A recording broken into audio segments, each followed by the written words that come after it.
అనంతపురం జిల్లా రాప్తాడు నియోజకవర్గం అభివృద్ధి జరగాలంటే తనను గెలిపించాలని అన్నారు స్వతంత్ర అభ్యర్థి ప్రొఫెసర్ రాజేష్. గత 40 ఏళ్లుగా అధికారం కేవలం 2 కుటుంబాలకు మాత్రమే పరిమితమైందని తెలిపారు.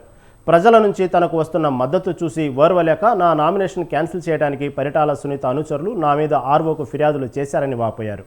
రాప్తాడు ప్రజలు తన వైపే ఉన్నారని, తన విజయం ఖాయమని అంటున్న ప్రొఫెసర్ రాజేష్తో మా ప్రతినిధి Jeevan Kumar face to face. నేపథ్యంలో ఫ్యాక్షన్కు అడ్డాగా మారినటువంటి రాప్తాడు నియోజకవర్గం నుంచి ప్రముఖ విద్యావేత్త, పలు విద్యా సంస్థల అధినేత ప్రొఫెసర్ రాజేష్ గారు ఎన్నికల బరిలో దిగుతున్నటువంటి పరిస్థితి ఉంది. ఈ నేపథ్యంలో ఆయన ప్రచారంలో దూసుకుపోతున్నటువంటి పరిస్థితి కూడా ఉంది. ప్రస్తుతం ఆయన మనతో ఉన్నారు.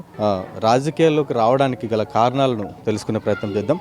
ప్రస్తుతం ఆయన గెలిస్తే రాప్తాడు నియోజకవర్గ ప్రజలకు ఏం చేయబోతున్నారు, ఎలాంటి అభివృద్ధి సంక్షేమ పథకాలు చేయబోతున్నారనే విషయాలను కూడా తెలుసుకునే ప్రయత్నం చేద్దాం. సార్ చెప్పండి, మీరు ప్రొఫెసర్గా ఎన్నో విద్యా సంస్థలకు ఎన్నో విద్యార్థులను తీర్చిదిద్దినటువంటి ఒక విద్యావేత్తగా ఈ రాజకీయ రంగ ప్రవేశం ఎందుకు చేయాలనుకుంటున్నాయి, ఈ రాజకీయ వైపు ఎందుకు తిరగాలనుకుంటున్నారు? రాప్తాడు నియోజకవర్గం ప్రజలకు మరియు మీడియా మిత్రులకు నా నమస్సుమాంజలి.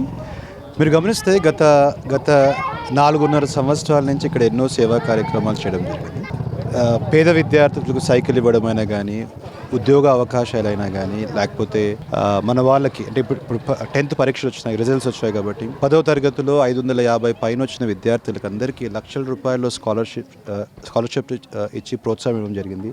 అట్లా ఎన్నో చేసుకుంటూ పోతూ ఒకసారి నా సొంత నియోజకవర్గం అంటే సొంత మండలంలో ఈ కాలేజ్ ఏదైతే మన స్కాలర్షిప్ గురించి చెప్పాను పేద విద్యార్థులకి, అది చేస్తున్నప్పుడు అప్పట్లో ఉన్న ఎమ్మెల్యే గారు మన ప్రకాష్ రెడ్డి గారి సోదరుడు ఆ ఈవెంట్ ఆపారనమాట. నాకు అప్పుడు అనిపించింది, అంటే మనం చేస్తున్న సేవా కార్యక్రమాలతో పాటు మనం ఎమ్మెల్యే అయితే కన్నా ఎవరు ఆపరు. 1, 2 అవన్నీ చేయొచ్చు, కానీ ఇప్పుడు రోడ్లు వేయించాలన్నా కానీ, పెద్ద సాఫ్ట్వేర్ కంపెనీస్ని ఇక్కడ తీసుకురావాలన్నా కానీ, అలాంటివన్నీ చేస్తూ ఉన్నప్పుడు ఖచ్చితంగా ఒక చదువుకున్న వ్యక్తి, చదువు నేర్పుతున్న వ్యక్తి, సేవా దృక్పథం ఉన్న వ్యక్తి, కష్టాలు పడి బయటకు వచ్చిన వ్యక్తి, రాజకీయాలు ఉండడం వల్ల 2 కలిసి వెళ్తేనే ముందుకెళ్తాయి అనమాట. అప్పుడే మనం నియోజకవర్గాన్ని నంబర్ 1 పొజిషన్లో తీసుకెళ్ళచ్చు. That is the only reason why I entered into the politics to ensure better living for all the people of Raptadu. ప్రస్తుతం రాప్తాడు నియోజకవర్గం అంటేనే ఒక ఫ్యాక్షన్గా ఇంతకుముందు అయితే అడ్డగా మారినటువంటి పరిస్థితి ఉంది. మీరు ఒక విద్యావేత్తగా రాప్తాడు నియోజకవర్గాన్ని ఫ్యాక్షన్ రూపుమాపే దిశగా ఎలాంటి అడుగులు వేసే ఆలోచనతో ఉన్నాను? చాలా సింపుల్ అండి. My way of handling the faction అంటే నేను ఏ విధంగా హ్యాండిల్ చేస్తున్నాను ఫ్యాక్షన్ అంటే గమనిస్తే కదా, ఫస్ట్ మా వాళ్ళు అంటే ఈ 2 కుటుంబాల మధ్య గొడవల్లో ఎక్కువ ఇరుక్కుపోయింది బడుగు బలహీన వర్గాలు, బీసీ, ఎస్సీ, ఎస్టీ, మైనారిటీలకు సంబంధించిన వాళ్ళు అనమాట. వాళ్ళ మీద కేసులన్నింటినీ నేను హ్యాండిల్ చేస్తాను. ఇప్పటికే ఆల్రెడీ మొన్న రాంపురంలో కూడా ఒక 5 మంది మీద దొంగ కేసు పెడితే వాళ్ళని మేము హైకోర్టు వరకు వెళ్ళి 45 days పోరాడి యాంటిసిపేటరీ బెయిల్ తీసుకొచ్చి మనం కాపాడాం. ఈ ఫ్యాక్షన్ ఏమవుతుందంటే కన్నా, కేసు పెట్టాడా, నువ్వు హ్యాండిల్ చేయకుండా రివర్స్ వాళ్ళ మీద అటాక్ చేయడం, నేను అది చేయట్లేదు. నేను ఓకే నువ్వు పెట్టావు ఏదో కోపంలో, done, my job is not to reverse attack you, just protect them. Okay, go to the high court and protect them. So ఆ విధంగా చేయడం వల్ల ఆ ఫ్యాక్షన్ ఆటోమేటిక్ తగ్గుతుంది. ప్రస్తుతము ఎన్నికల సమయంలో ప్రతి ఒక్క క్యాండిడేట్ కూడా వచ్చి ప్రతి ఒక్క గ్రామాల్లోనూ కూడా ఎన్నికల సమయంలో మితిమీరిన హామీలు ఇచ్చేసి ఎన్నికల తర్వాత వాళ్ళు గెలిచిన తర్వాత ఎమ్మెల్యేగా ప్రజాప్రతినిధులుగా అడుగుపెట్టిన తర్వాత ఈ హామీలన్నీ కూడా తుంగలో తొక్కేసి ప్రజలను విస్మరిస్తున్నటువంటి పరిస్థితి ప్రస్తుతానికి కూడా కొనసాగుతుంది. ప్రస్తుతం ఉన్న గవర్నమెంట్ కూడా అదే పరిస్థితులు, అంటే సంక్షేమం వైపు ఎక్కువగా దృష్టి పెట్టడం వల్ల అభివృద్ధి అనేది కుంటుపడింది అనేది వాస్తవం. ఇంకోటి ఏంటంటే ఈ నేపథ్యంలోనే ఎన్నికల హామీలను నిలబెట్టుకోలేక ప్రజల నుంచి ఇప్పుడు వ్యతిరేకత వస్తున్నటువంటి పరిస్థితులు ఉంది. ఈ నేపథ్యంలో ప్రజలను ఈ హామీలను ఎలా నమ్ముతారంటున్నారు? నేను చాలా స్పష్టంగా చెప్తాను. First of all as an I'm guy, okay, వీళ్ళందరూ ఈ పెద్ద ఎవరైనా కానీ, సీఎంస్ అయినా కానీ, వాళ్ళందరూ మా దగ్గరికి వస్తారనమాట. ఐఏఎం గ్రాడ్యుయేట్స్ దగ్గరికి వచ్చి వాళ్ళు మేనిఫెస్టోని అడుగుతారు, ఎట్లాంటివి చేయాలి.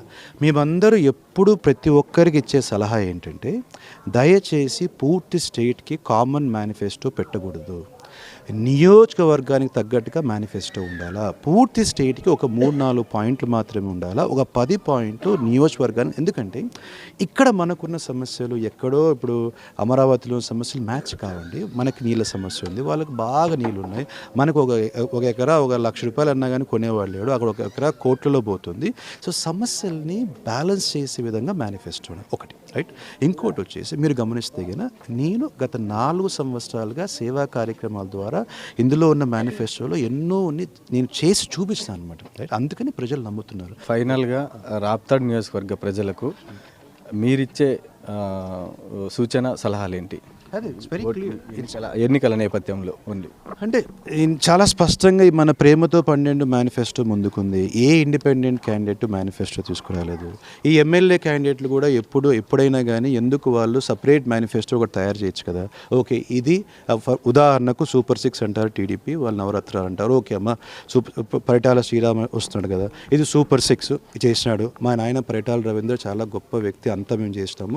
సూపర్ 6 వాళ్ళ దగ్గర నుంచి వస్తుంది. నేను నా సొంత డబ్బులతో రైట్ చేస్తానని చెప్పి ఎప్పుడైనా మేనిఫెస్టో పెట్టినాడా? చేయలేదు. ఆ పక్కన అదే విధంగా చేయలేదు. నేను ఈ వ్యక్తిని ఏం చేస్తున్నాను? చాలా స్పష్టంగా అమ్మ ఇది మాది 12 పాయింట్ల మేనిఫెస్టో, ప్రేమతో 12. పైన ఎవరైనా గెలవని, టీడీపీ అయినా గెలవని, వైఎస్ఆర్ అయినా గెలవని, నేను ఇండిపెండెంట్ క్యాండిడేట్గా గెలిచిన తర్వాత వాళ్ళకు మద్దతు ఇస్తా. తద్వారా మీకు ఆ పథకాలు వస్తాయి, నా 12 పాయింట్ల మేనిఫెస్టో వస్తుంది, డబల్ ఇంజన్ అవుతుంది, మన రాప్తాడ్ నియోజకవర్గాన్ని నంబర్ 1 పొజిషన్లో తీసుకురావచ్చు అని చాలా స్పష్టంగా చెప్తున్నా. తన సొంత డబ్బులతో నిధులను తీసుకువచ్చి ఒక స్వచ్ఛంద సంస్థల ద్వారా రాప్తాడు నియోజకవర్గానికి వరదల నిధులు పారించి రాప్తాడు నియోజకవర్గాన్ని అన్ని విధాలుగా ఆదుకుంటానని, రాప్తాడు నియోజకవర్గ ప్రజలను అన్ని విధాలుగా అభివృద్ధి వైపు నడిపిస్తానని, రాప్తాడు నియోజకవర్గ యువతను ఉద్యోగాల వైపు తీసుకెళ్తానని చెప్తున్నటువంటి పరిస్థితి.